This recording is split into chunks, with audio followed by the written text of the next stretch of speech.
Hi అండి, అందరికీ నమస్తే. Welcome back to our channel అమ్మ అభిరుచి. ఇవాళ రెసిపీ వచ్చేసి పచ్చిరొయ్యలు, కోడిగుడ్డు, బెండకాయ పులుసు అండి. ఒక్కసారి ఇలా ట్రై చేయండి, చాలా అంటే చాలా బాగుంటుంది. ప్రాసెస్ కూడా ఈజీ అండి. ప్రాసెస్లోకి అయితే వెళ్ళిపోతాం. ముందుగా పచ్చిరొయ్యలను అయితే బాగా శుభ్రంగా కడుక్కోండి. అలాగే చింతపండుని కూడా ముందుగానే నానబెట్టుకొని పక్కన పెట్టుకోండి. ఈలోపు స్టవ్ మీద గిన్నె పెట్టి ఆయిల్ వేసుకోండి.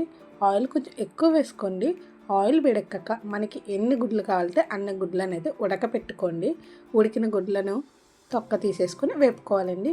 బాగా గోల్డెన్ కలర్ వచ్చేంత వరకు వేపుకోవాలి. అప్పుడే పులుసులో వేస్తే టేస్ట్గా ఉంటాయండి గుడ్లు. ఒక్కసారి ఇలా వేపి ట్రై చేయండి, చాలా బాగుంటుంది. వేగాక మిగిలిన కూడా వేపేసుకోండి. అదే ఆయిల్లో సరిపోతుందో లేదో చెక్ చేసుకోండి. సరిపోకపోతే కొంచెం ఆయిల్ వేసుకోండి. పచ్చిరొయ్యలను కూడా వేసుకోండి. కొంచెం పచ్చివాసన పోయేంత వరకు మగ్గితే సరిపోతుందండి, ఎక్కువ అయితే అవసరం లేదు. రొయ్యలన్నీ వేసేసుకున్న తర్వాత కొంచెంసేపు మగ్గించుకోండి. మూత అయితే పెట్టుకోకండి. మూత పెట్టడం వల్ల వాటర్ అనేది వస్తుంది కాబట్టి ఎక్కువసేపు కుక్ అయిపోతుంది. కాబట్టి మూత పెట్టుకోకుండా మంటను హై ఫ్లేమ్లోనే రొయ్యలను అయితే కొంచెం మగ్గేంత వరకు వేపితే సరిపోతుందండి. ఇలా రొయ్యల కలర్ మారింది అనుకున్న తర్వాత రొయ్యలను అయితే సెపరేట్ చేసేయండి. చిన్న రొయ్యలు అయితే ఆనియన్స్ వేసేసుకోవచ్చండి, కానీ ఇవి పెద్ద రొయ్యలు కాబట్టి సెపరేట్ చేసుకోవాలి. అదే ఆయిల్లో ఉల్లిపాయ ముక్కలు, పచ్చిమిర్చిని కూడా వేసుకోండి.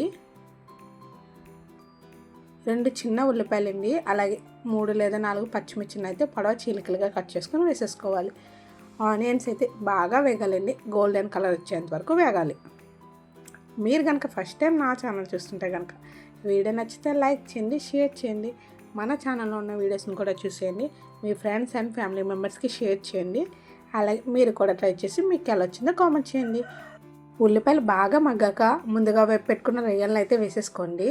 రొయ్యలు వేసిన వెంటనే రుచికి తగ్గట్టు సాల్ట్, అలాగే కారాన్ని కూడా వేసుకోండి. వేసేసి మొత్తం ఒక్కసారి కలిపేసుకోవాలండి. కారం వేసాక కొంచెం సేపు మగ్గనివ్వండి. రొయ్యలకి ఉప్పు కారం పడితే పులుసు అయితే టేస్టీగా ఉంటుందండి. కాబట్టి ఉప్పు కారం వేసాక కొంచెం సేపు మగ్గనివ్వండి. మూత పెట్టుకొని మగ్గించుకోండి. అలాగే ఇందులోనే ముందుగా వేపు పెట్టుకున్న గుడ్లని, బెండకాయ ముక్కలను కూడా వేసేసుకోండి. ఇప్పుడు వేసిన బెండకాయలు అనేవి త్వరగానే ఉడికిపోతాయండి. కాబట్టి ఇవి కూడా వేసేసాక మొత్తం ఒక్కసారి కలిపేసుకోండి. బెండకాయలు వేసాక ఎక్కువసేపు మగ్గన అవసరం లేదండి. ఒక 3 లేదా 4 నిమిషాలు మగ్గితే సరిపోతుంది. మొత్తం ఒకసారి కలిపేసుకొని బెండకాయలను అయితే ఒక 3 నిమిషాలు మగ్గించుకోండి. ఇందులోనే ముందుగా నానబెట్టాం కదండి చింతపండుని, పులుసుని అయితే వేసేసుకోవాలి. పులుసు చూసుకుని వేసుకొని బాగా పలచగా వేసుకోకండి, అలానే చిక్కగా కూడా వేసుకోవద్దు, బాగోదు. వీడియోలో చూపించినట్టు మీకు పులుసు ఎంత కావాలో దాన్ని బట్టి పులుసుని అయితే వేసుకోండి. పులుసు మొత్తం వేసేసాక ఒక్కసారి కలుపుకోండి. మూత పెట్టి పులుసుని అయితే మరిగించుకోవాలండి. పులుసు మరిగేటప్పుడు మీకు సాల్ట్ సరిపోయిందా లేదా ఇప్పుడే చెక్ చేసుకోండి, లేదంటే సాల్ట్ అనేది యాడ్ చేసుకోండి.